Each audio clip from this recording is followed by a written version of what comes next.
Good afternoon, folks. Welcome to the podcast, The Lotus Eaters, for the 10th of October, 2023.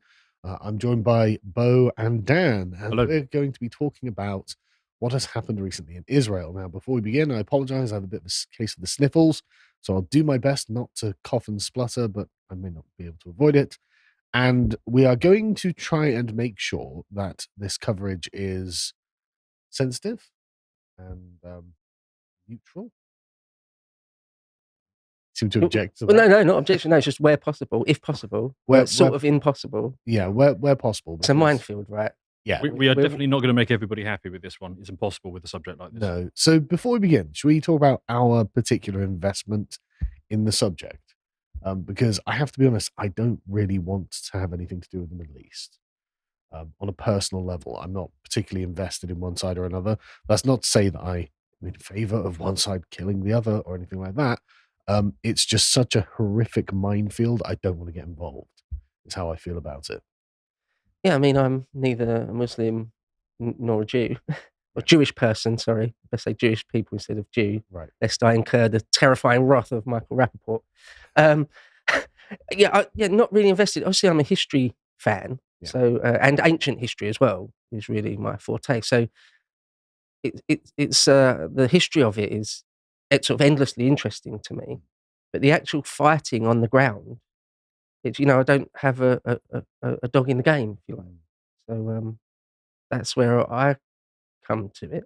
I feel very much like an outside observer here.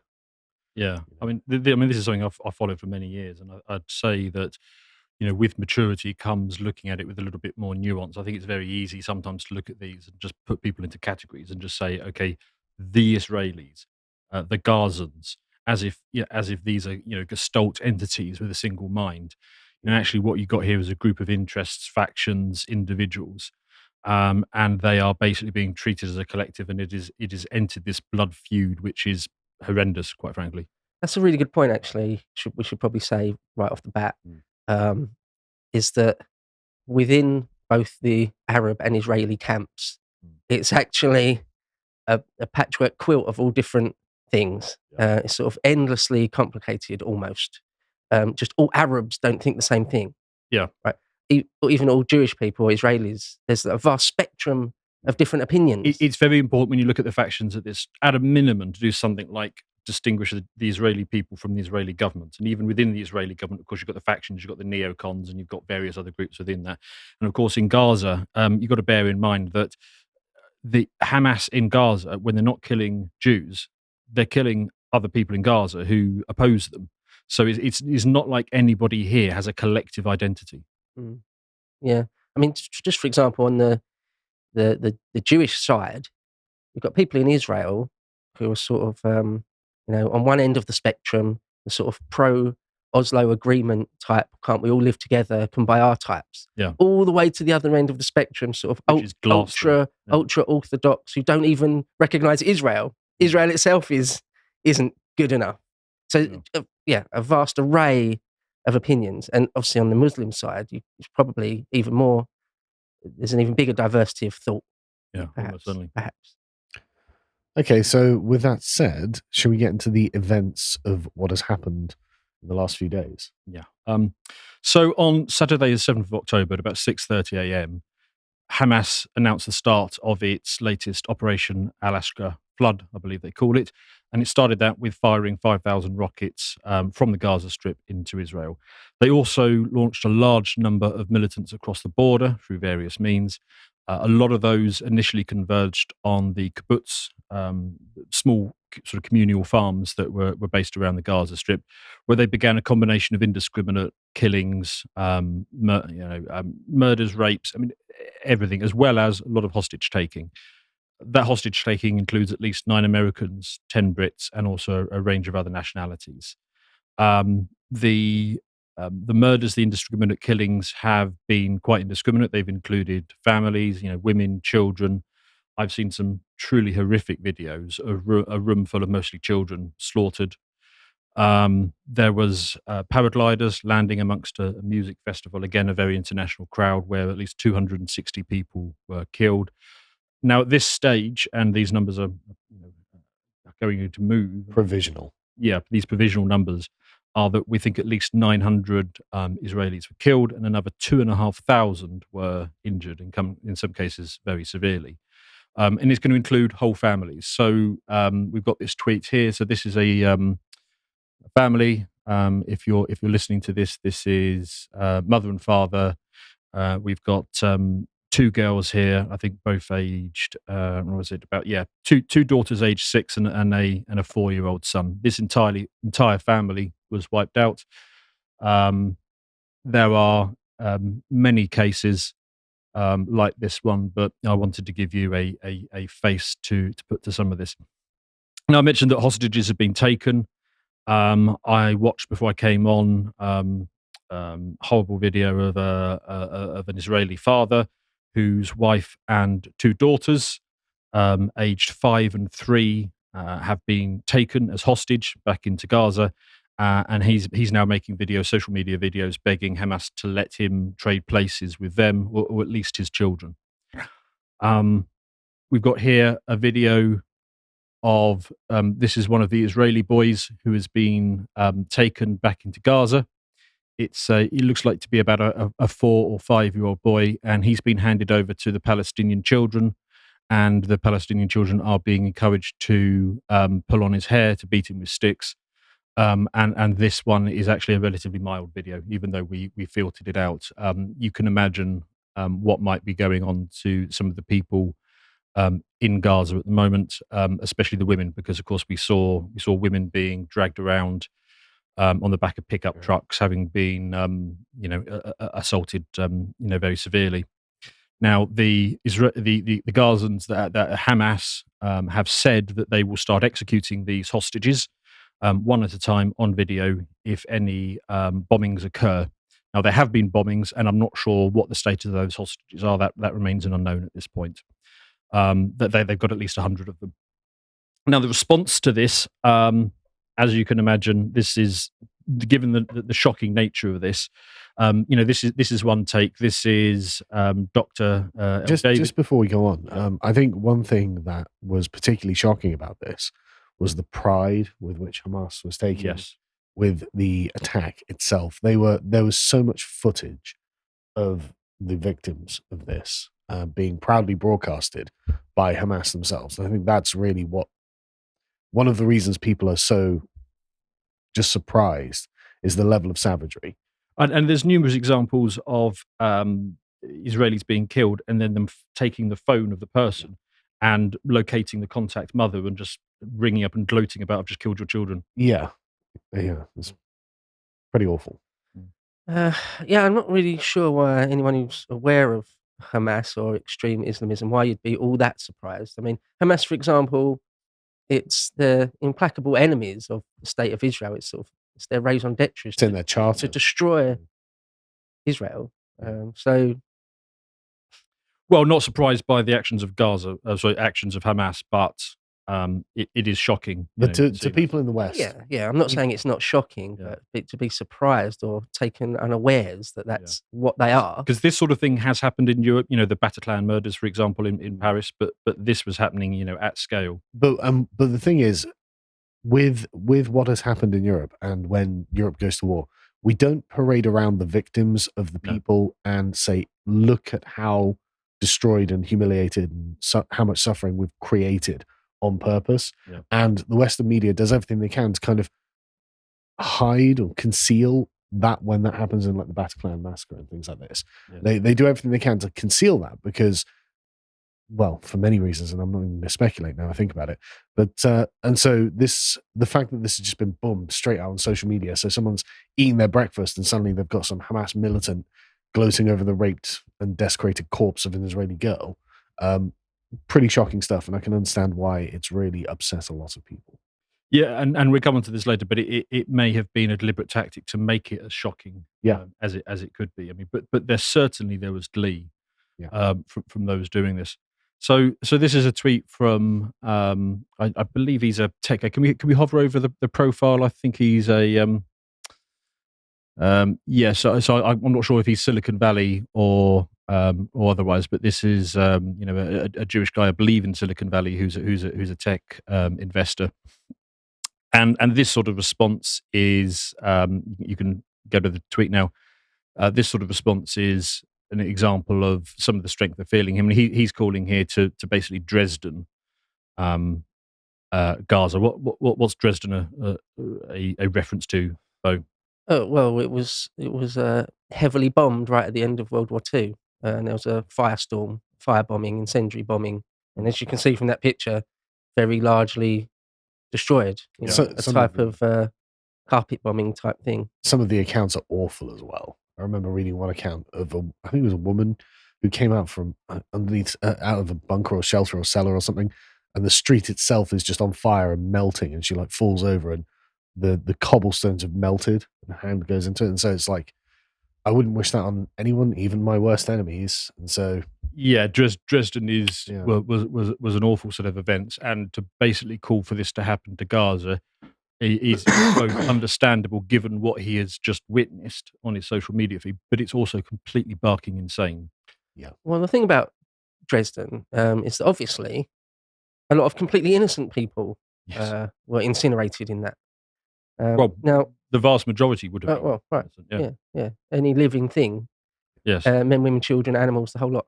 The thing about Gaza City or the Gaza Strip is it's extremely densely populated. I think there's just a shade over 2 million people there. That's right. It's one of the most densely thought it was 4 populated million. places.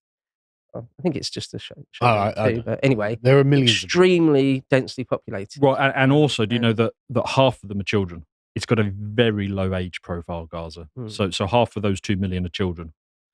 And although they did vote for Hamas in 2006, some of them did. Right, that's what I was going to say. Yeah, not all of them did.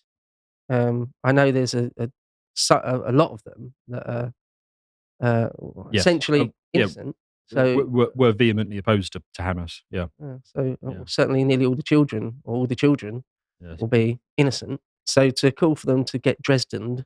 Yeah, and this is my concern. Those events that we witnessed were utterly horrific and inhuman and all the rest of it. No one denies that. But you can't call for collective punishment. Let's go to the next one, which is the Sophie one. So I'll let you do it, John. I'll let you do it. So Israel has decided to cut off the water and electricity supply into Gaza. This is an example of a very low resolution take that I have issue with. She says, if you go into a country, rape, murder, kidnap their women and their elderly, their children, and parade their dead bodies on trucks and celebrate that, don't cry victim when they shut off your water or electricity supply, play stupid games, win stupid prizes. Yeah, but the thing is, what she's done there is this classic thing here is she's reduced all of Gaza down to a single mind, a single entity. You know, if you go into a country, don't cry when this then happens to you. The point is the water and electricity is not just getting shut off for the people who support Hamas, it's getting shut off for the people who have opposed them throughout as well. Now, you've got to bear in mind that this Gaza Strip is basically next to a desert. This is not the sort of place where you want to be without water for very long. Yeah. You don't want to be anywhere without water, but you certainly don't want to be there. It's insanely punitive to shut off the water. Yeah, I mean, I can understand why they're doing it, but it is... It's hard. It's hardly gonna, because I would have thought the strategy would try and be to attack the legitimacy of Hamas in Palestine. I think shutting off the water for the Gaza Strip is probably not going to be doing that. If anything, it's going to make the argument from Hamas probably seem stronger. The Israelis the Jewish state wants to wipe you out, and oh look, they're going to make you all die first. Well, this is the entire cycle of violence thing. So, let's say that, you were a 10-year-old boy back in 2006 when Hamas came into power, and your dad was strongly opposed to Hamas, and he brought you up the right way, and he said, don't believe this nonsense propaganda that you're getting thrown at you all the time to hate the Jews and all the rest of it. And then, Hamas were basically set up in your apartment building. Got airstruck, and your dad died. Right, and you then are taken and raised amongst a Hamas-supporting family, and they constantly remind you your dad was killed by the Israelis. And what is that kid going to turn out to do? And that hypothetical could have been one of the ones racing into Israel, murdering them. So, with the best will in the world, this is a cycle of violence that keeps on escalating. It has keep on escalating. We come into some of the background on that, because I do think that Hamas overwhelmingly deserve the blame on this, but it is a process of ratchet that has gone on ever since they came to power.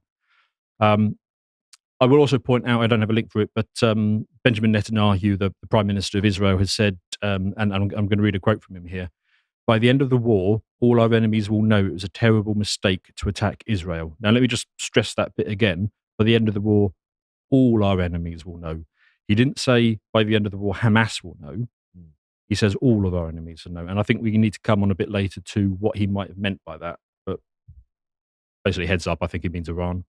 So that could be where this is going. He further went on to say, what we will do to our enemies will echo for generations. So, they're not messing around. As I mentioned earlier, within a 3-hour period, there were 130 airstrikes on Gaza. Now, it is a densely populated area. If you airstrike into Gaza, because Hamas have a habit of integrating their military facilities with civilians, when you do this, you end up killing civilians. I know that's not the Israelis' intention. They're not trying to do it, but it happens. Nonetheless, this is a video of a guy carrying the body of his dead daughter. Now, I have no idea who this guy is. Maybe he's a diehard Hamas supporter. Maybe he isn't. He's certainly not a Hamas militant, I would imagine, because he would have been in Israel if he was. But one thing I am damn certain of is that whatever that is, 6-year-old girl, I'm pretty certain she wasn't a Hamas militant. Now this is also heartbreaking. This is also awful. For all we know, this family was dead set against any of this taking place, but now they've been wrapped up in it as well. And if it is this sort of action that just results in this getting more and more extreme every year as it goes by. And then a final tweet while I'm wrapping up the current events is basically somebody who claims to have connections to this. It's probably right. He says, "I'm talking to my sources in the IDF Special Forces. There's going to be a huge retaliation. Over 100,000 Israeli soldiers already on the border with Gaza. And they think that that's going to go up to 250,000 soldiers, and they're going to push into Gaza and go street to street." Now, in somewhere as densely populated as Gaza, street to street fighting is going to be a militant's dream. Yeah, but it's the only option they've got really to actually do significant military damage to the Israeli army. I mean, it's like urban combat in the modern age is just the worst. Really. Yeah. So I don't envy anyone getting involved in any of and that's what's going to be going on. So that's the background on the last couple of days. Bo, did you want to give us a bit of perspective on the last couple of millennia? That's not too... Just summarise about 5,000 years, Bo. Where to begin? Right, well, one of the things I thought of saying is, although there's the West Bank and there's the Gaza Strip and the State of Israel, I think one of the most important things to sort of try and wrap your mind around, your head around, is essentially the fact that both factions, both sides, both religions consider the same bit of land to be theirs by divine right. So Judaism is the much older religion. Yeah, of course. Yeah. So and there was a Jewish state there for a long time. Yeah. Before I go back to sort of recap some of the ancient history, I want to say a word about the Temple Mount. Okay. So in Jerusalem, in East Jerusalem, there's a big open bit of ground, about 35 acres square. It's called the Temple Mount, or the Muslims call it the Al-Aqsa compound. And in there is the Dome of the Rock, the famous, everyone will be aware of it, the Golden Dome of the Rock, which is a shrine. And then right near it, is a big mosque, the Al-Aqsa Mosque. And at the side of that Temple Mount is the remains of the Western Wall of the Second Temple, the Jewish most holy Second Temple, the Wailing Wall. You would have seen Was it destroyed by Hadrian? Titus, right? 70 AD. Now, even though Hamas are specific to the Gaza Strip, you can see even on their logo, their emblem, there's the Dome of the Rock is on it. So this is an absolutely key thing. Under the Dome of the Rock, or in the Dome of the Rock shrine, there's an open bit of ground where there's the rock, the bedrock, which is the very, very top, the most pinnacle point of Mount Moriah. So in Jerusalem, there's three rivers, but two of them particularly form or create a ridge line. And going back to the age of King David, of David and Goliath fame, the Jewish people decided that was sort of extremely sacred. In fact, it's the spot where Abraham was supposed to have the so-called binding of Isaac, where God asked Abraham to kill his own son. And when God saw that Abraham was prepared to do it, sort of let him off. And he could sacrifice a lamb instead. That spot, to some Jewish people, all of them, it depends how orthodox they are, but a lot of them consider that to be sort of the center of the world, the center of the universe even. It's that spot at the pinnacle of Mount Moriah. Now, in Islamic tradition, they consider that the spot where Muhammad ascended to heaven, right, on a winged horse creature. Oh, is that when he cut the moon in half with a sword? Or there's all sorts of I think it was after that. Connected to it. Yeah. So, in other words, it's extremely, extremely sacred to both of them. Yes. The exact same spot. Now, in the Arab-Israeli conflict, there's just endless layers to the onion of conflict. But at the very bottom of it, you could argue, is that's one of them. That's one of the key sticking points. Is that one spot under the Dome of the Rock in Jerusalem, East Jerusalem, in the Al-Aqsa compound on Temple Mount, that they both absolutely covet it. Now, that is something which would be very, very, very difficult, possibly impossible to ever. It's a dilemma, right? It might be impossible to ever square that circle. So what you're saying is both sides want exclusive access to. Basically, it's a bit more complicated than that. So, shall I go back and do a bit of ancient history, a little bit of background, a little bit of context to it? So, yes, Judaism is much older than Islam.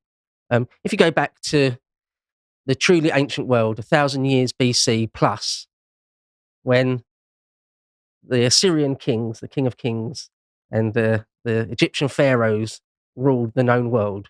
We go back to those times. We're told there was 12 tribes of Israel. You know, you've got like the Dan, the Levi, the Reuben, the Benjamins, so on. There's a King Saul, and eventually King David, again of David and Goliath fame. Just as a quick thing, like King David's supposed to have lived about 800 BC, something like that, isn't it? Well, it's about 1,000 BC, pretty much on 1,000 BC. Okay, I've seen like ranges, but supposed to have lived. Yeah. And at that point, the Jewish people had sort of a movable tabernacle, the tabernacle of Moses. And David decides he's going to create a temple, the first temple. And he decided to put it basically build it on the top of Mount Moriah, which is today where the Al-Aqsa compound is. Then his son, Solomon, basically builds the temple, finishes the temple, and that's the first temple. Now, we know when we did one of the episodes on the Assyrians, people, if you've seen that one, might remember we talked about the episode when Sennacherib invades the kingdoms of Israel and Judah, and the siege of Lachish, and one of the many sieges of Jerusalem that there have been, and King Hezekiah or Zedekiah successfully just about defends it, perhaps with an intervention from God himself. Then you go on. There's been so much. Even Alexander the Great in the 300s BC did a siege of Gaza. Right, he ended up capturing the king of Gaza and dragging him around behind his chariot So sort of who was Hector the king of style. Gaza? Was I mean, he remember. wasn't a Jew then. He was a. He would have been. Oh, he would have been. Okay. Yeah, I think so. Anyway, I can't remember the name of the king of Gaza that Alexander ended up dragging behind his chariot, Achilles style. Yeah. But the point is, I mean, Alexander's largely bypassed Jerusalem. It seems it's hardly mentioned in Arrian and Curtius, the main accounts of the campaigns of Alexander. Because the reason I ask is one of the key claims that you get on both sides is that they basically accuse the other of being an interloper. You know, that they've always been there first. Well, I'm still talking about long before the age of Muhammad. Yeah. I mean, so I missed out there. I can only hit the highlights here. Nebuchadnezzar, the king of Babylon, destroyed the first temple. It was he that was supposed to have destroyed Solomon's temple. A few generation or two later, Darius allows a lot of Jewish people to return to Jerusalem, where they rebuild a temple, the second temple. Eventually, Pompey invades that part of the world, does a lot of damage, but it wasn't until Titus in 70 AD, where Titus, Vespasian's son, destroyed the second temple, absolutely razed it. Apparently used the site as a rubbish dump, actual rubbish dump. That didn't put an end to revolts in Judea, the Roman province of Judea, even in the age of Hadrian. So again, what is that, 40, 50 odd years later, something like in that ballpark. Again, Hadrian sort of did a number on them. I'm reminded of a tweet by Brett Weinstein flipping the bird to the Arch of Titus in Rome. Yeah. So there's some Jewish people to this day hold it against the ancient Romans to have done such things. Talk about holding a grudge. I mean, I wouldn't go and flip off Mont Saint Michel because William the Conqueror's harrying of the north, but there you go. Each to their own, I suppose. Through to, we can really only hit the highlights here, but through to the Middle Ages, you've got sort of, let's go with the age of Muhammad then. So the date of his death is usually given as 632, is that right? I think something like that. So anyway, in the 7th century AD, Islamic armies overtook what we would call the Holy Land and built their shrine. I mean, the Dome of the Rock and the mosque of the Al-Aqsa Mosque dates from the very late 600s. So, fairly shortly after, a generation or two after Muhammad is supposed to have lived. But nonetheless, the Dome of the Rock is one of the oldest buildings in the Islamic tradition. It's the third most holy site after the Great Mosque in Mecca and the Mosque of the Prophet in Medina. So, you can see there's hundreds of years has passed between the destruction of the Second Temple by Titus and the building of the Dome of the Rock in the late 600s. Was it the Umayyad Caliphate? Caliph built that. So there's quite a few hundred years have passed in that time. Yes. Nevertheless, from that point onwards, both faiths claim it as absolutely sacred. So through the Middle Ages, we've got let's talk about the Frankish Crusaders invading that part of the land, that part of the world. Of course, as Christians, they were less interested in where the site of the Jewish temple or the any mosque. They were interested in the Church of the Holy Sepulchre. In fact, the Knights Templar, the temple, as referred to as in the name of the Templars, is Temple Mount. Yes. So all three of the Abrahamic traditions absolutely revere Jerusalem, parts of Jerusalem. I mean, this is the land of Jesus. There's no way around it. Right. I mean, if you ever go to Jerusalem or Israel, it's just filled with holy sites, absolutely filled with it everywhere you go. I mean, Bethlehem is just south of you can see Jerusalem. it on the map there. Right, yeah, it's where Jesus was apparently born. It's right there. I mean, Jesus was supposed to have been executed just outside Jerusalem, isn't it? Yeah. So okay. After the Crusaders were booted out by Saladin, it took again many 300 years nearly, right, for the Crusades to finally come to an end. Yeah, Ultramar, the land where the Franks controlled all different kingdoms up and down the Levant. Eventually, the Ottomans, we'd have to skip ahead, just montage through the centuries. Eventually, that part of the world comes under Ottoman control. And of course, their sultans sat in Constantinople, Istanbul, modern-day Turkey. They controlled it for a long time. Now, where this story, we can start getting a bit more resolution on it, I think, perhaps, is World War I. I've said this before in various epochs and at various times, that our modern world is in lots and lots of ways, in many, many ways, an echo, a reflection of what happened during World War I and after. And the Middle East, or the Near East, you should probably call it the Near East rather than the Middle East, it is absolutely no exception. So the Ottomans controlled everything from Constantinople all the way down to all of Arabia, past Medina, down into sort of Yemen, basically. Now, one of my favourite or most interesting personalities from history is, and I've said this a great number of times, is T.E. Lawrence of Arabia. And that story is really where the British Empire help the Arabs to shake off Ottoman control. That's what that story is in World War I. Now, the British Empire already controlled Egypt. So we'd already kicked the Ottomans out of Egypt in the 19th century. That's with the reconquest of Sudan and Omdurman and all that sort of thing, and Gordon, all that sort of thing. So we tried to attack across the Sinai up into Gaza earlier on in World War I and failed. A couple of times they tried sort of Western Front style frontal attacks on Gaza. But coming from Egypt. Yeah, coming from the south, essentially. Okay. I mean, it's quite difficult because there's a lot of desert to go through. Yeah, the Sinai Desert's no joke. Right, yeah.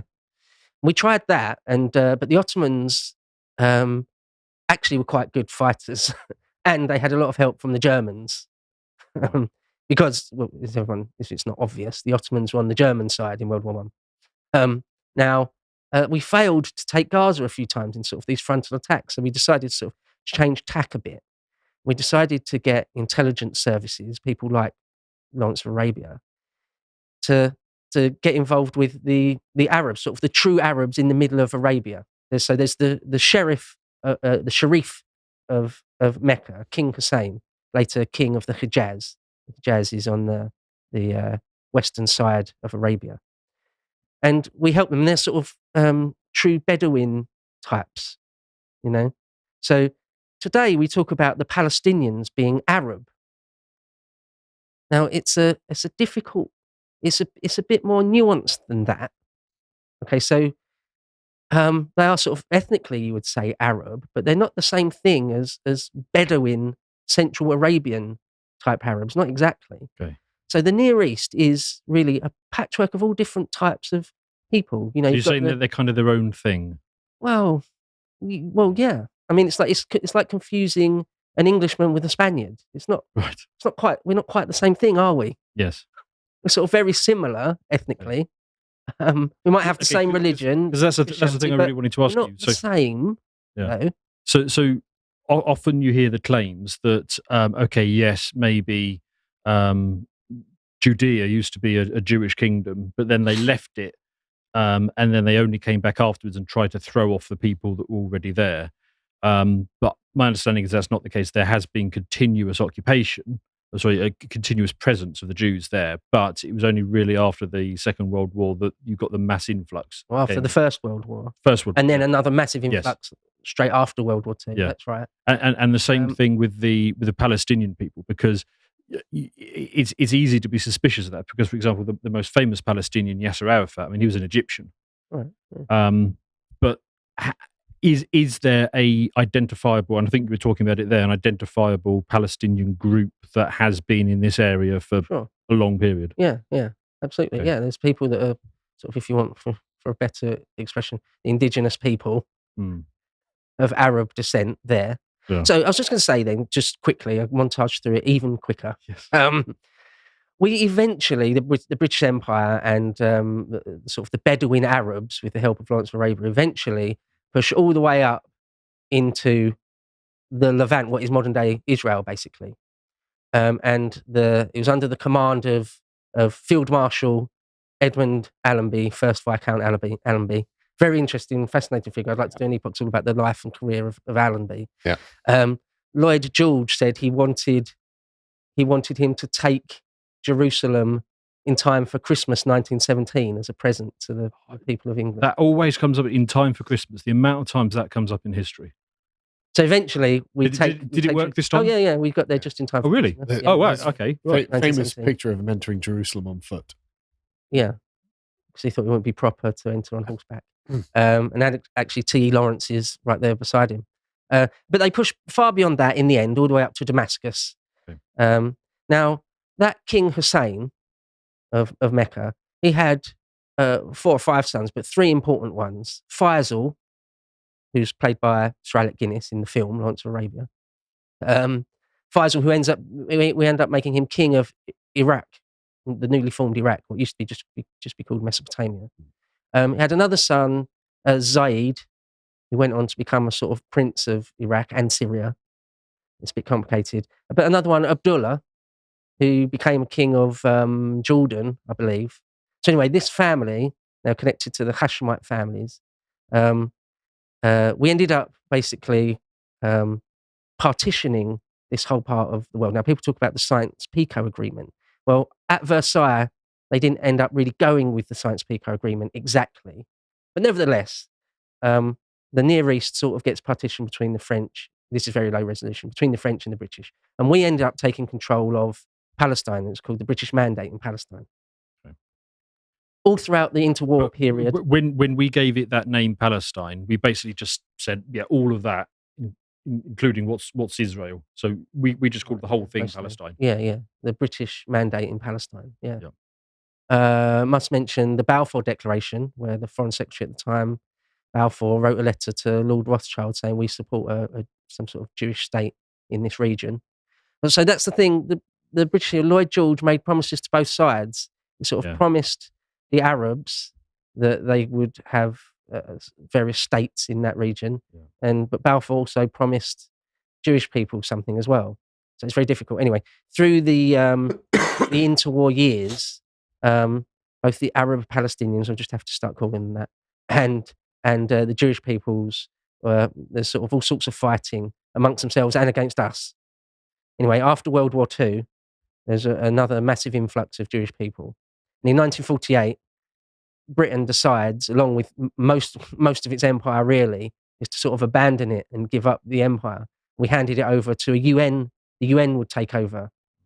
Well, literally the day before, David Ben-Gurion, the first Prime Minister of Israel, declares independence for an Israeli state in 1948. That sparks off the first Arab-Israeli war. There's a war. The Jewish people essentially win it, but they don't get access to Jerusalem. Skip ahead to 1967, the 6-Day War, where so there was Jordan, Syria, Iraq, Saudi Arabia, and Egypt all declare war on Israel all at the same time, and within 6 days flat, Israel beats them all. I mean, that was a remarkable victory. That one, right? Yeah. There's there's Moshe Dayan with the eye patch. You might have seen him, one of their great military generals. Anyway, they end up taking lots of territory, including the whole of the Sinai and all of the West Bank, what we'd today call the West Bank, on the west bank of the River Jordan. That's why that's called that. And they decided at that point that they wouldn't occupy the Temple Mount. It seems like opinions a bit different now, but back then, even a lot of rabbis or Orthodox Jewish thought was that they didn't necessarily need or want to occupy the Temple Mount.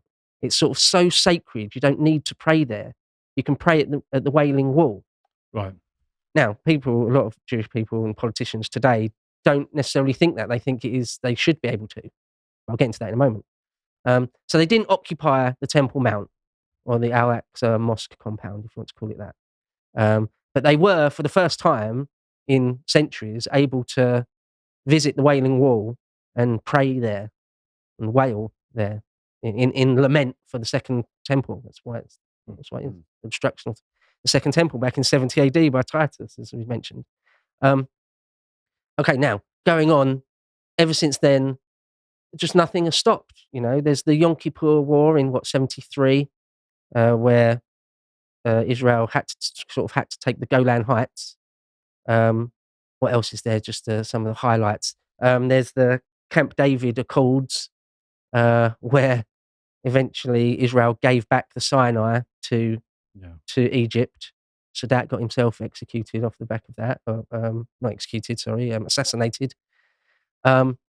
It just goes on and on and on. Yeah.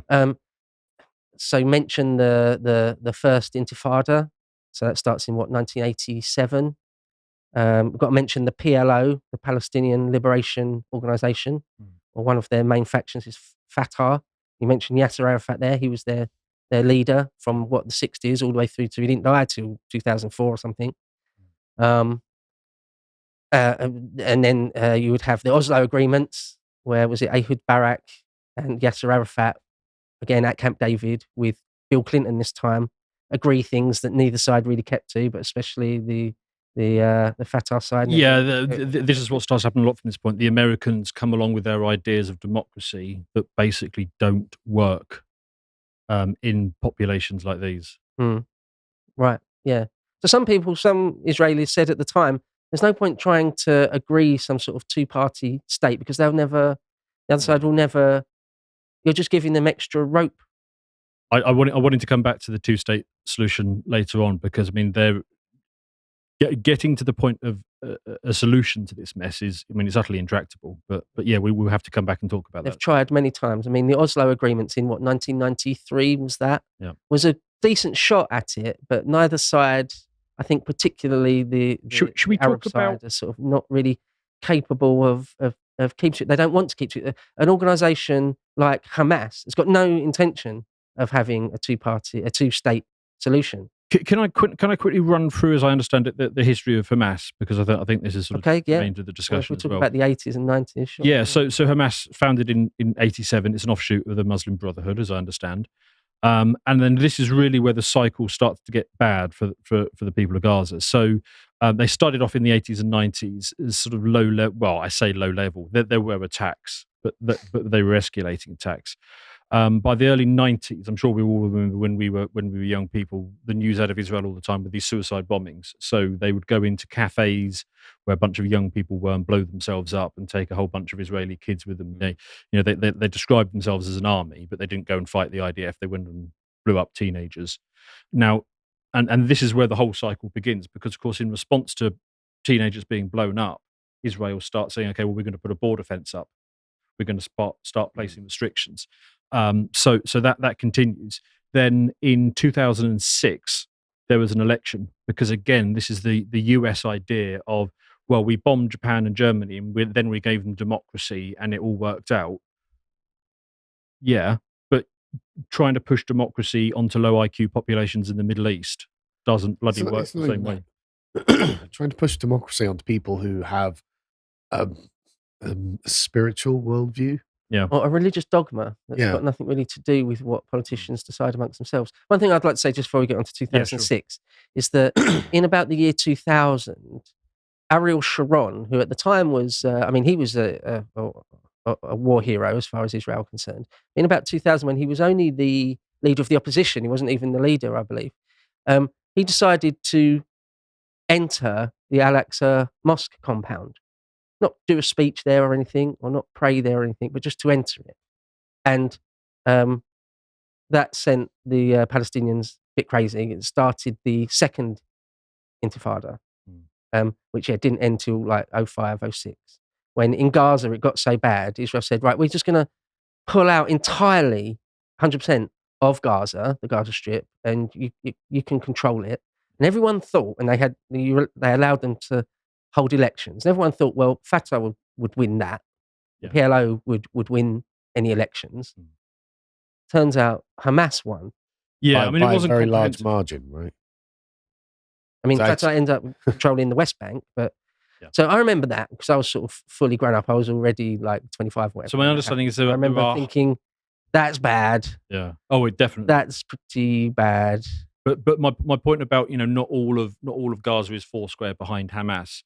I think there's 132 seats in their legislative legislative council, and Hamas won 74 of them. So it's a bit over half. But there was plenty of opposition. Of course, the first thing that Hamas did once they'd won that election was promptly set about murdering all of their opposition. Well, they just had a bit of a civil war with Fatah straight away. Yeah. And they haven't held any elections since, which is very telling, isn't it? And then basically since then, what there's been is there was the rocket attacks. So I'm sure we all remember the rocket attacks.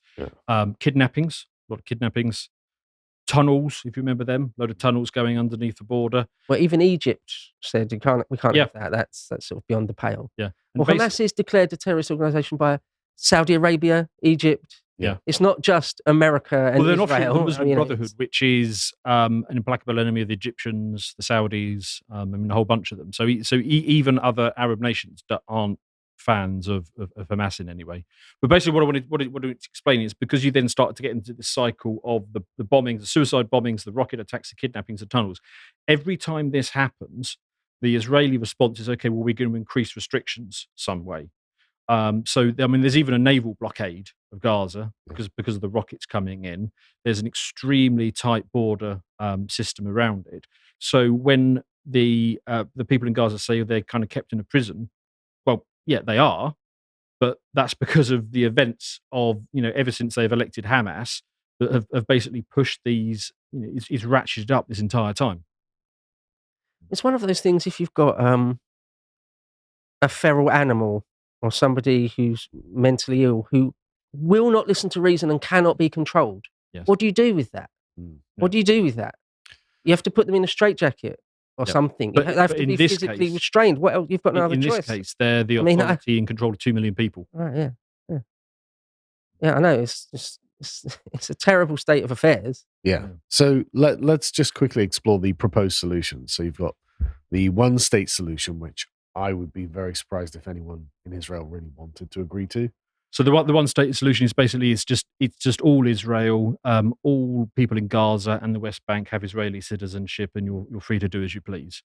I suspect if we got the one-state solution, well, you just basically had what you had for the last 2 days. They would just run riot. Yeah, and I mean, just to be clear as well, Israel's like 30% Arab, as I understand it. Yeah. So it's not like it's ethnically homogenous or anything like that. It's more that you're going to give access to the civilian population. There's people who would probably do terrible things. Yeah, there's loads of Israeli Arabs, and I mean, there's even I think that there's been a general in the IDF who is an Israeli Arab.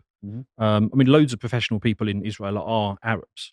Well, one point I'd like to make is that if you try and have resolution above and beyond what the BBC tell you or CNN, is that in fact the real situation is extremely complex. Yeah. So there's obviously the Sunni Shia schism. Hezbollah is Shiite and Hamas are Sunni. You've got Salafists, Wahhabists, Alawites. There's the Druze people, the Circassian people. Yeah. It goes on and on and on. Yeah. Just to say there's just the Palestinian Arabs. It's like, well, yes. That's really low resolution. That in itself is too low resolution. Right, yeah. But yeah, one state solution definitely isn't going to work. No. That there are lots and lots of Arab Israelis. Right there. It's not just like every Israeli is Jewish. No, it is a Gaza problem. It is a Hamas problem primarily. Well, yeah. But even that's low resolution, I grant you. Yeah. And they are, it's their raison d'etre. They're absolutely committed to extermination of Israel, the destruction of Israel. So moving on then, the two-state solution being separate states for the Israelis and the Palestinians.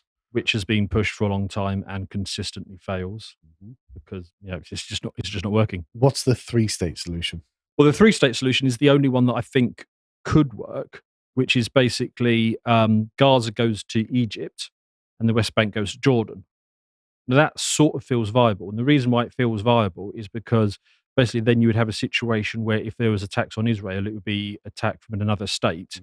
And so Jordan and Egypt would be incentivized to basically keep the population control. And then you would have Arabs policing other Arabs, which would probably be far more brutal than the way the Israelis do it. Sure. But, when an Arab beats up another Arab, nobody around the world cares, not least other Arabs. The problem is is Jordan and Egypt have no interest. That's what I was going to say. No Well, look, interest. I doubt either would Yeah. go for that. Well, let's go on to the geopolitical landscape then, because one of the things that was said by the Israelis is, oh well, the people in Gaza should just leave, and of course they can't, because Egypt seals the border at the south, the Israelis seal the border everywhere else, and of course have a naval blockade. What are the options here? Well, I mean, there's a huge number of people in Gaza who desperately want a passport from another Arab state. They want to get out, but they can't because nobody wants to take them.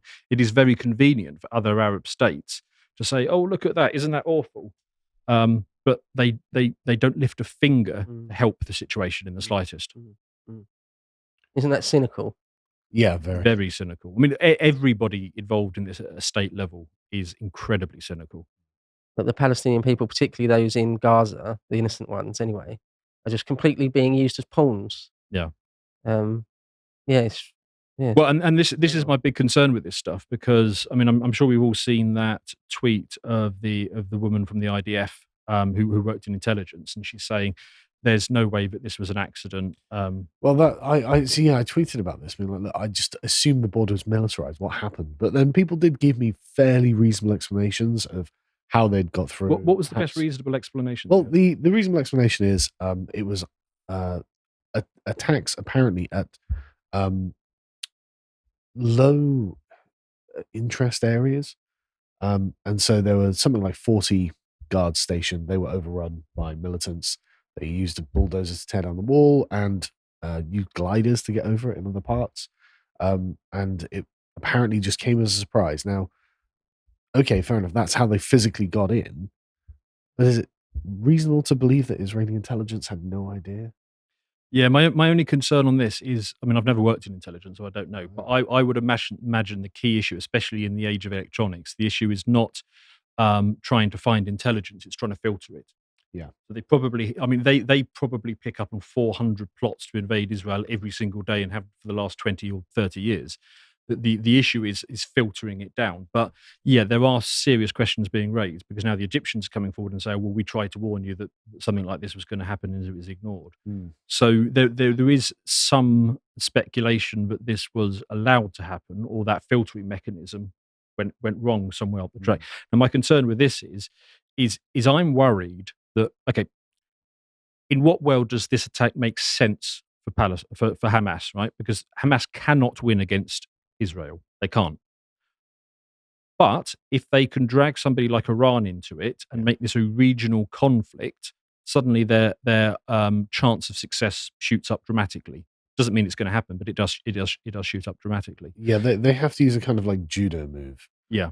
Like as in provoke Israel to commit atrocities in Gaza. And maybe that's why these attacks were horrific and as broadcast as they were. Entirely possible. And what just a quick thing as well. As I understand it, these tactics actually seem more advanced than usual for Hamas.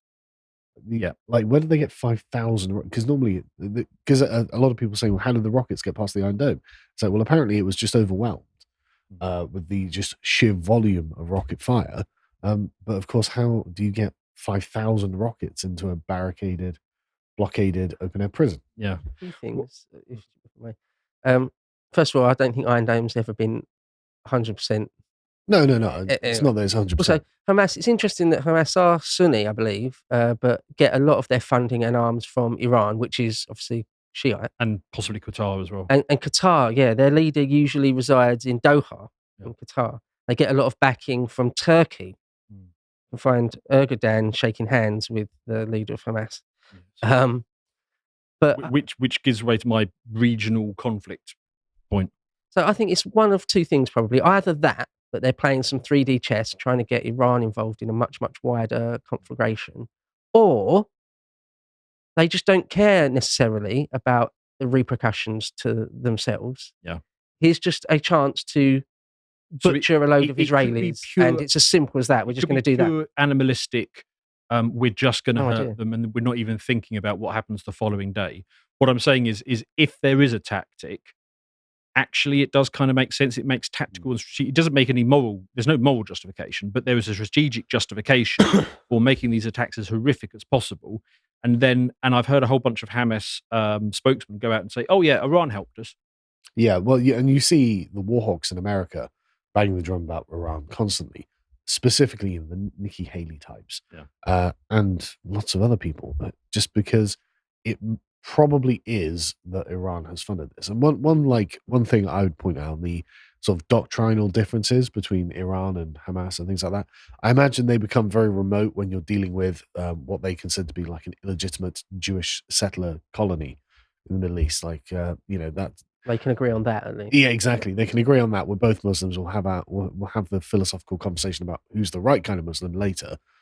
And so I can totally see how they would be able to work together. Quite possibly. If I had to guess, I would say it was more likely that it is Hamas in collusion with Iran, or it seems very likely, in fact. I'm just saying it's a possibility that but you Hamas are just acting on their own. Well, not on their own, but politically. With no further intent. Yeah. But you see where this leads us, because the neocons in Israel and US have been champing at the bit for war with Iran for decades. I don't think they're going to let this opportunity slip. I think I think that basically Hamas has given it a push, and the neocons will take it from here. Thank you very much. So we could be in the situation where Hamas and the neocons in the US and Israel all have the same objective, which is war with Iran. Now, you've got to remember that Iran is not as isolated as we like to think it is. I mean, it's just been invited to join BRICS. Yeah. With China in it. Yeah. You just laid out the connections between Turkey, and a whole select Qatar and a whole bunch of other nations around it. Now, probably my base case is that this conflict will be like all of the other ones, which is basically they'll be fighting for a couple of months and then there'll be a ceasefire and then it will just simmer. That's probably what's going to happen. But it's also not impossible that this turns into a regional conflict that draws in multiple countries, and then it starts drawing in the US, China, all the rest of it, and you're in a World War III situation. I don't think that's going to happen, but it is possible. Yeah, the idea that Iran and Israel are on a collision course with each other, it does seem quite likely as well. It's hardly not. It's hardly unprecedented as well, right? Yeah, that's not a hot take. Yeah, exactly. All right, okay.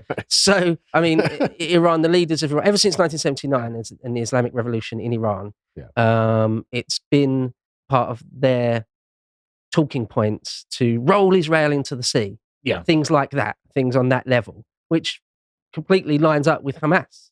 Same sort of thing. Complete destruction. And from Israel's point of view, they say things like, Iran is our number one antagonist, our number one enemy. We will not, I've seen old Nettie say more than once, we will not let them get nuclear weapons. Which is probably why they keep getting assassinated. And you think, scientists. Well, this is the essential neocon position, because they firmly believe that it's only a matter of time until Iran get nuclear weapons. And they also firmly believe that as soon as Iran gets nuclear weapons, they'll be passed to people like Hamas, who will then take them into Israel and use them. So they believe it is an existential risk to take out the leadership of Iran before they get to the point of nuclear weapons, which is why you can see some people are making the claim that maybe this attack was allowed, that, the intelligence purposely looked away. I don't know if I believe that or not. I've got no idea, but we will find out more in the years ahead. But you can see that it's not completely inconceivable that eyes were turned, because it was judged that a small attack now is preferable to allowing 1 million people die in Jerusalem in a nuclear attack 10 years down the line, because this is the moment that they need to go after Iran. Well, it's the thing that has happened throughout history a number of times, is that you sort of allow an attack on yourself, and it gives you a casus belli. For the greater good. Calls for war. A thing that springs to mind is sort of maybe the Mukden Bridge incident, or the Marco Polo Bridge incident, Japan and China. You sort of either fabricate or just simply turn a blind eye to allow yourself to be attacked, or even fabricate it yourself. Yeah. And then you've got the political reason to do a war that you want. Yep.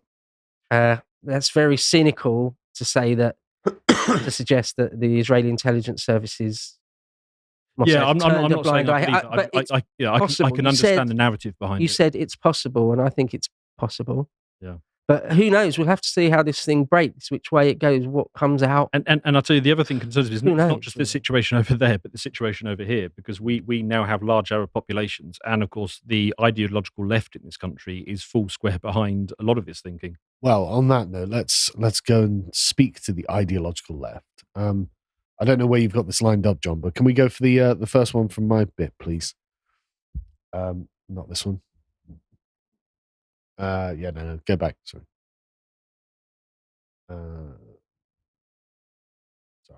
Right. So yeah, let's talk about what the left's reaction to the attack in Israel have been. Now, this is, as you can see, with 23 million views and 100,000 likes. Pretty much just the summary of the ideological left's position on the Hamas attack at Israel. As you can see there, Najma Sharifa said, "What do you all think decolonization meant? Vibes, papers, essays, losers." Yep. Not like this, then what? Show us lol. Right. So, in response to seeing Israeli women and children being raped and massacred and carted off as sex slaves, just like things were done in the old days, this was one Somali woman's. She lives in Minnesota, by the way. So I don't know what right she has to talk about decolonization, but this appears to be what they wanted to happen. The word decolonization has been used a lot in the past few days because it's an old word. And so you've got someone like Ashley here who's like, well, this is a totally stable reaction. It's like, yeah, but she's literally telling you, what do you think decolonization meant? This is a stable reaction because they've been saying it for years. This is what they mean. This is, in fact, what they want to happen to you. Such a mask off moment. Well, the thing is, the mask has never really been on. Well, yes. It's just, yes. Nobody's been listening to them. Yes. Nobody has been listening to them. And so there was quite a backlash to people like, again, famous porn star Mia Khalifa, who decided she was fully on board the yes, Israeli women and children need to die. Can please someone tell the freedom fighters in Palestine to flip their phones horizontal? Now, again, I'm just using a couple of these examples because they're just emblematic of what we have seen. And there's just been, as soon as this happened, there was just a slew from the left of just, oh, this is good. We need more of it. It's pretty awful. This got her fired, incidentally, from Playboy. Playboy is run by a Jewish man, and he was like, well, that's disgusting. And so she replies, well, I'd say my supporting Palestine has lost me business opportunities, but I'm more angry at myself for not checking whether or not I was entering into business with this Zionists. It's like, really? Right. So Zionists are bad, and it's actually okay when they're getting slaughtered. Says one Lebanese porn star who can't return to Lebanon because of her career. What is there to say, really? I can't comment on this. I mean, where would you start? I suspect Mia Khalifa hasn't got a particularly nuanced view of the conflict. No, and it's not. It's not really. What do I know? Perhaps she's a scholar. It's not really her. This was just emblematic of the popular response from the sort of the modern left. And of course, she's like, well, I want to make this clear. This in no way, shape, or form a way of inciting violence. But you'll see what they have automatically done. And we'll go through a few more, and you'll see exactly what they do is assume that Hamas are the legitimate authority of Palestine and just characterize them as Palestinians. The Hamas attack, no. There's no 4D chess going on. There's no international political game being played. It's not that they're a tyrannical terror group that took over, killed their opposition, and prevented any further elections and prevent any kind of peace process from going forward due to a kind of medieval style honor and hubris where they think that they'll be able to somehow just believe hard enough and take over and destroy Israel and kill all the Israelis. No, this is just totally normal, totally legitimate, as if they're a representative government. And so, again, this is what the Palestinian freedom fighters is how she characterizes Hamas. It's like, okay, they seem to be awful. I don't know how to describe it else. I mean, she was genuinely reveling in this, that she deleted this. As you can see, it's some Palestinians driving past an Israeli police car and shooting. This is a Renaissance painting, she says. I mean, that's just awful. But at least some Israeli is being murdered by a Palestinian, which seems to be entirely the sentiment. She ended up walking this back a bit, saying, well, I mean, I didn't say that Hamas were the Palestinians. It's like, it was Hamas doing it, and you kind of did harmonize the two. But then we get this one by Rivka Brown. Now you might be thinking, who's Rivka Brown?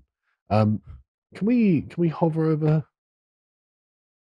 commissioning editor and reporter at Novara Media? Okay. She says, today should be a day of celebration for supporters of democracy and human rights worldwide as Gazans break out of their open-air prison and Hamas fighters cross into their colonizers' territory. The struggle for freedom is rarely bloodless, and we shouldn't apologize. If she's trying to make the argument that they're doing this for democracy and human rights, let's remember that the moment that Hamas won their one election, they immediately set about murdering the opposition, and there's never been an election since. Whatever Hamas are doing, it's not for bloody democracy. I don't think we'd say it was for human rights either. No, I think both of those claims are rather weak, to be honest. No, they're clearly doing it for Islam or for jihad or whatever it is that they think, or for their land. But no, democracy and human rights is certainly not. But that's the commissioning editor at Novara Media. No backlash there. Yep. I mean, imagine if that was Rory saying something similar. This will not impact her career in the slightest. If anything, it will only not even slightly. Aaron Bastani's got a comment on that tweet. Does he? No. If we were to ask him, what do you think of that? No, I retweeted this and tagged him. So this is an interesting statement, Aaron. What did he? No reply. He replies to a lot of my other stuff, just not this one. Yeah, it's nothing quite telling, isn't it? Yeah. So yeah, and it's not just, of course, these people on Twitter. There have been, as you can see, communists out in the streets with pro-Palestinian activists, where they cheer that this attack happened because they want this attack to happen. They want these people to be dragged into the streets, raped and murdered. They want the children to be kidnapped. They're saying it. They're just totally open about it. And then you've got like a GB News commentator. Palestinians have done more in 5 minutes than Zelensky has done with 75 billion. Humiliation is an understatement, as if this is wonderfully impressive, what Hamas have just done. Again, this is someone who's on GB News. Like, this is crazy. Extraordinary. And yet, we've just had a week where what happened to Lawrence Fox? Yeah, this is fine. Yeah, exactly. Lawrence Fox comments on whether he finds a woman attractive. 3 people fired. Yeah. She says this. Nothing. Celebration of the murder and rape of women and children. Quick broader point. Just super quick broader point. I've never been able to understand the connection between leftism and Islam. It's never really made sense to me. It is purely because they see Islam as a revolutionary force that can destroy the West. But it will turn on them immediately after traditionalists and conservatives. As in 1979, it was an alliance between the left and the Islamists, and the moment the Islamists had power, the left were put up against the wall first. Right. But how do they not know that or not? They don't know anything, though, do they? Because these are Marcuse's radicalized students who don't realize that once they bring around the revolution, they're just going to be the first case of all. They are genuine, true believers. They're insane. You know, like how someone can be a feminist and an Islamist apologist at the same time. How does that make any sense? How does that make any sense? Raped women being dragged around on the back of pickup trucks by the Islamists. Yeah, I did see one Western feminist tweet. Revolutionary uprisings against colonialism shouldn't involve rape of women, and I retweet it and go, okay, but they do. What now? But it does. Obviously, she privated her account. So, but you've got the very ideological position. But I think really what it is they never think they're going to lose control. Right? That's what I think it is. I think they have such a superior view of themselves and such an inferior view of the colonized that they think that these people will never actually be in control, running through the streets, shooting people, raping people, blah, blah. So they think it'll never be them. They always assume there's going to be some Western power structure that can impose law and order, which, of course, is not always true. They should look into Lebanon. Yeah. So I had a look at this. And in 2021, because you'll notice that they will complain shortly about collective punishment. So in 2021, a poll found that 53% of Palestinians believe that Hamas is most deserving of representing and leading the Palestinian people, where only 14% preferred Fatah, which I think is interesting. Because you get people like Mehdi Hassan who are like, well, Israel cutting off the water supply and electricity to Gaza is collective punishment.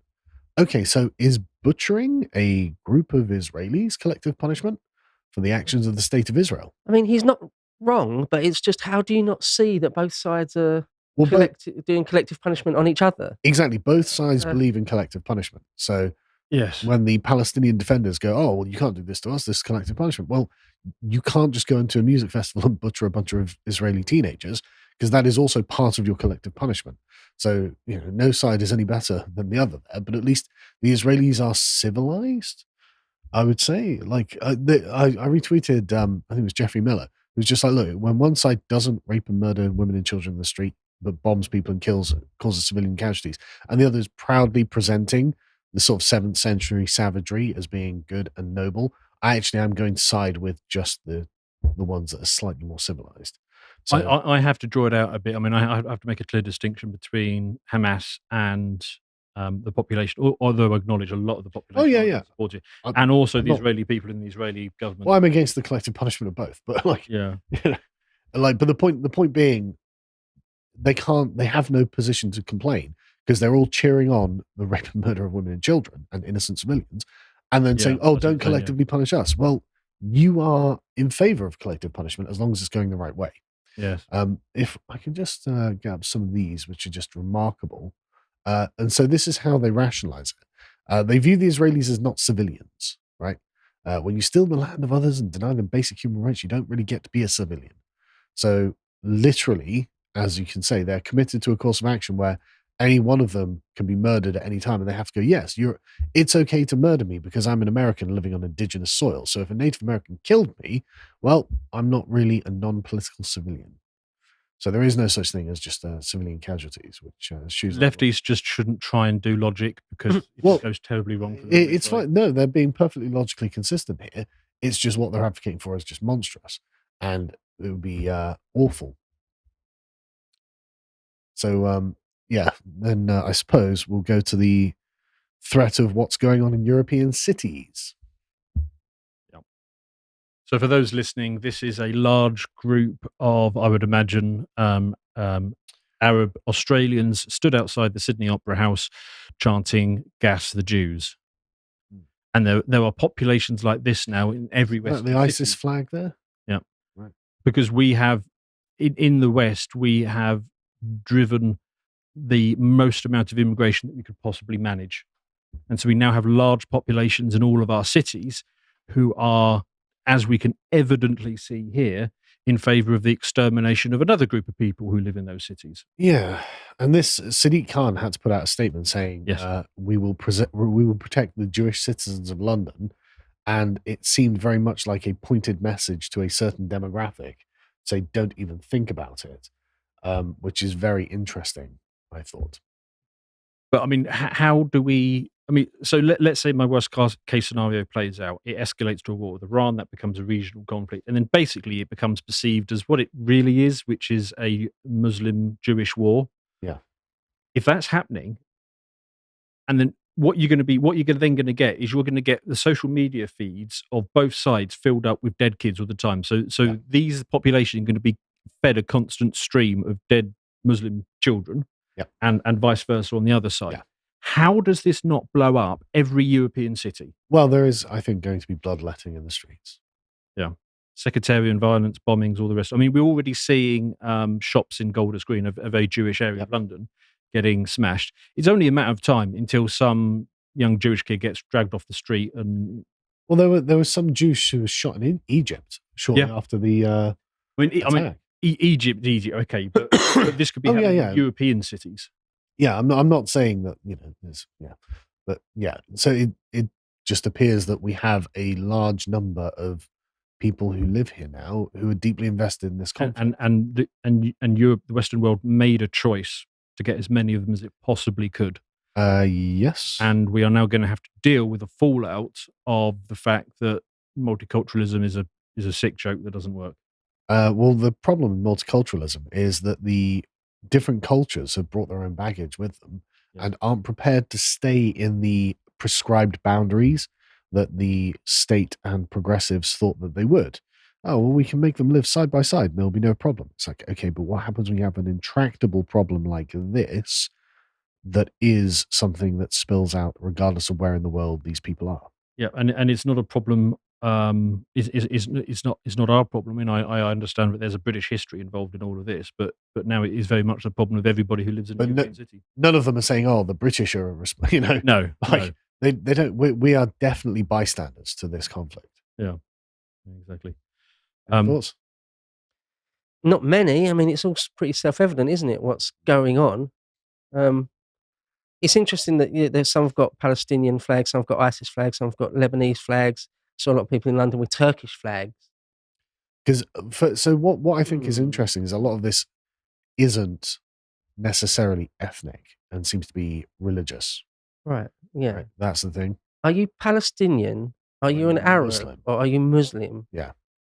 And then because there is, well, yeah. Okay. Well, I saw lots of people on Twitter saying things like, "These are my people," and then you check their bios and they're like from Turkey, and it's like, okay, so when you say mine, you must mean the Ummah, right? Not that they're Turkish, obviously, not ethnically. And in Europe, we think much more in terms of ethnic lines, right? So if when the British are when we are bombing Germany, I don't think, oh, that's Dresden, that's my people, because I'm like, okay, but they were Germans, we were at war with them. But that's not how these people are looking at this conflict, I think. It is interesting that there's, in a terrifying way, that there's from Morocco to Indonesia, a collective solidarity. Yeah, with Palestine. To be fair, that sort of collective identity, group identity, is something that actually most groups do, with the exception of white Europeans. Possibly, yeah. We just don't see the world in that way. We tend to have an out-group preference, if anything, particularly on the left. And on that basis, we filled up our cities with people who have a very strong in-group preference, and in many cases, centuries-long blood feuds. And we are now going to come up against the reality of what we've done to our cities when global events spiral out as they look like they're about to. And I think it's worth adding as well that there's moral wrong on both sides here. Both sides have a litany of things that have been done to them by the other. Yeah, absolutely. I don't feel like it's not necessarily completely fair to just utterly dunk on Muslims here. I mean, where Ben Gurion declared Israel in 1948, there was going to be repercussions to that. How did they not think that there would be sort of endless repercussions to that? There were atrocities done against the Arab population of Palestine. There were atrocities done. And the settlers thing, obviously they don't, in my opinion, don't deserve death or anything. No. And of the two sides, the Israelis do seem to be, or are, less barbaric. Absolutely. But there is a long list of mistakes, should we say, on their side. But there are lots of dead people on both sides. So just the idea that both engage in collective punishment, just right there. Yeah, they do. Just right there. I mean, so then you're locked into a cycle of violence. Unavoidable at the stage. So you're locked. Well, right. Well, yeah. So I mean, we're going to have to watch this one with trepidation because, of course, it would be nice to think that this one will be wrapped up neatly in a couple of weeks, but it seems unlikely. And that this is going to. Well, I mean, this is the new current thing. I mean, I mentioned before we came on air that I went to the BBC homepage, I went to Sky News, I went to CNN, and did a search Control F for Ukraine. Not a peep.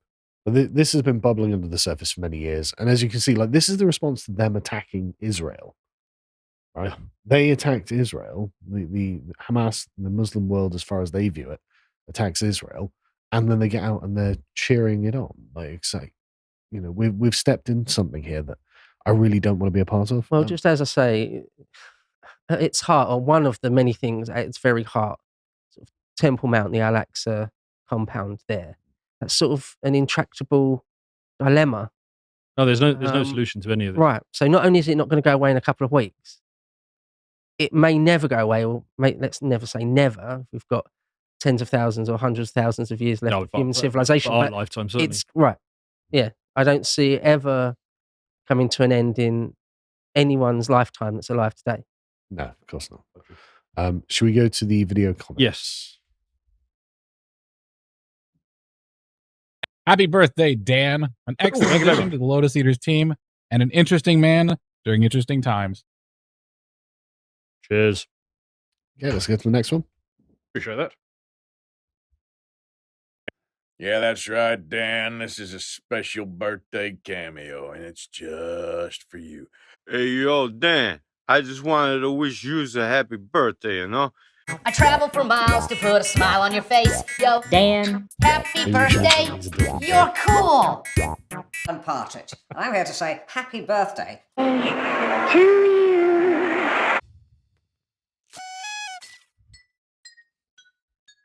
This takes the cake. This is so cool. You, Daniel. Today, it's all about you. Okay, we'll leave the rest of them. We'll do them tomorrow or next week. Appreciate that. Just feels tonally wrong. Yeah. The Shadow Band has sent us a chat on Rumble, which is thanks for having Bo on. His depth of knowledge of ancient history always makes these a lot of fun to watch. And Sophie echoes the sentiment, saying, That's very kind of you. Yeah, I never rewatch these podcasts. I mean, why would I? Of course, a current events podcast, but I'll have to rewatch this one and take notes. Bo is really shining here. There is so much. That's very nice. Yeah, you give some really valuable perspective on that. Oh, thanks. Hope it wasn't too biased one way or the other. I think the main problem is just that because there's such a long history in the region, you have to skip over so many details.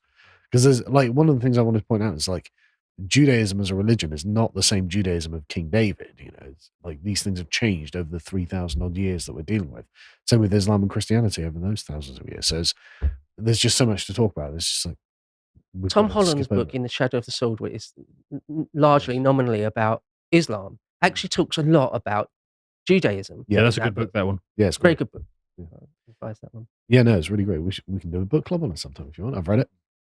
Ethelstan says, regardless of your position on the conflict, who started it, who has the rightful claim, who has committed the worst atrocities, I think there are two indisputable things here. One, this was an appalling attack, barbaric in its nature, that specifically targeted civilians. Two, it's terrifying to see so many people celebrating the attack. I do not see British people, pro or anti-war, celebrating the streets as the bombs landed in Baghdad or Kabul. Yeah, but the thing is, that's the thing, isn't it? Like, we go to war as part of a kind of political necessity. These people are at war for deeply held and deeply rooted emotional beliefs, like you can call it the sort of blood feud. Yep. And What sprung to mind there? Do you remember when there was a female US soldier, Lindy something, yeah, I remember in that Abu one. Ghraib Yeah. jail, doing things that were unseemly? Yes. Our reaction to that was to be horrified. Yeah. And to sort of endlessly apologize, essentially, for it, Yeah. rather than revel in it and dance in the streets. Yeah. It's the reveling which is so shocking about it. But that's. Well, do you remember so, after 9/11, all sorts of Yes. people were So literally dancing in the streets? just to steel man the opposition point, they would say, well, for the last 50 years or whatever, we've been living in an open air prison and constantly maligned, degraded, and stifled with no help, and therefore this is a just attack at an oppressive force. And it's not that there's no truth to that. Mm. You know, I'm not in any way I trying wanted to to make justify. that clear a couple of times Yeah. during this, that it's not. Both sides are, It's not are one side. guilty of crimes Yeah. here. I want to make that absolutely clear, actually. Yeah. Yeah. Both sides have done disgusting criminal things to each other. Just in this case, it Well, was Hamas, though, this time. And how could you not? I mean, if on both sides have probably know people or have family members who've been killed in this conflict, how do you not take that rage into your next encounter with them? But Texas Gal says, really looking forward to this. I can honestly say the whole situation has just confused me. The propaganda on both sides is always so over the top. I don't know what to believe. Well, I mean, whenever there's some sort of breaking event like this where it's highly charged, and I mean, there has been a lot of fake footage going around and fake claims. Honestly, I try to leave it a few days at the very least before I have any kind of take on anything, because it's just the nature of the business. Lord Nerevar says, so how, pray tell, did the nation with the most advanced intelligence network in the world, 70 years experience dealing with Hamas, manage to miss the 5,000 rockets being prepped to Tel Aviv and the old boys fortnight gliding over the border fence, activates the armaments? Well, I mean, that is the question, because of course Netanyahu was having internal political problems, right? And suddenly, I imagine they seem less relevant now, which is one of the things that's one of the pillars that's strengthening that argument. But of course, I have no idea. You know, I've seen nothing. I've got no reason to think other than the kind of conspiratorial view of it. Yeah. Gregory says, thank you in advance for this. I've always been confused what the conflict is between the two. This might explain why there's so much hate for Israel. Yeah, and why there's hate for Palestine as well, to be honest. I haven't watched Ben Shapiro's podcast on it yet, but I've seen his tweets. And it's just like, I don't like what this is turning people into at all, you know? So I actually quite enjoy Ben Shapiro's commentary usually, but then as soon as it's like Hamas attacking Israel, and he's just like, right, wipe them all out, whatever. So, I find him obnoxious. It becomes sure, but tribal I like incredibly it. quickly. Sorry? It becomes tribal instantly. Right, Yeah. I don't like it at all. Andy says, I haven't got a dog in this fight, so I hope the UK stays well clear of this S-hole. Yeah, we're not going to. Maria says, the wider Western world needs to wake up to the fact that the barbarians at the gates don't care to discuss terms. They seek to eradicate Western values and ideology, no matter how weak such values and ideology has become. Well, I mean, that's one of the reasons why it's so concerning there are so many of them in our cities. Yep. Bongun says, little perspective on the electric and the water. I agree that turning off the water is a bit far, but Israel has been supplying the entire Gaza Strip with free water and electricity for decades. But that's probably because they don't have access to water. Well, they can drill wells, but it's that in itself is insufficient. Right, okay. Citizen Philosopher Detroit says, welcome to the next 18 months of free Palestine from every leftist you know. It's almost like the barbarism and brutality of the Palestinian terrorists is irrelevant because the Marxist framing of Israel as an oppressor, less than always want brutality because viva the revolution. Yeah, we're never going to hear the end of this. I think, apologies, I think it will be conveniently forgotten that Hamas led this horrific attack when in, like says, 18 months' time, the Israelis have blown the crap out of Gaza, man. Yeah, we'll see. I mean, it's a fairly big strip of land with, as I say, a couple of million people in it. I don't know how that you can't really. They couldn't actually carpet bomb it, I don't think. And even if they sent 250,000 men to go street to street, that's still a massive, massive operation that would take a long, long, long, long time. I don't know if you remember in Iraq, the Americans, the Second Battle of Fallujah in Iraq. It's street to street, house to house, room to room fighting like that. Well, and also it's quite as it's quite brutal as stacked it up, gets. so it would be up and down stairs as well. I mean, it's an absolute nightmare. It would be a fight that. nightmare. Yeah, it would be an absolute nightmare. Yeah. And I tell you where my concern is that it's leading. It will lead to getting so bad that there's some sort of solution offered, which is something along the lines of, let's just take them all to Europe then. Really, they can't go to any other Arab-speaking nation in the local vicinity. No, because that would have happened a long time ago. If any other, I mean, this has been proposed numerous times that some other Arab nation takes them, and it's just a point blank no. Biggie Bigfoot says, it's maddening to me that people on the left are choosing the optics of supporting Palestine over the condemnation of literal terrorism. Meanwhile, the more NPC types confused as to which side they should be supporting, fearing they will be labelled as either Islamophobic or anti-Semitic by their own ideological BS. The whole affair is eye-opening, to say the least. Yeah, and I think that's really just the thing is, when it comes to Israel and Palestine, I don't want to take a side because, like we said, there's crimes on both sides and there's claims on both sides, and it's not my business. But when you've got Western leftists saying, "Yeah, that's good, and we should decolonize here too," well, that is my business actually, and I do have a side on that. And actually, now at least we know what they mean by decolonization.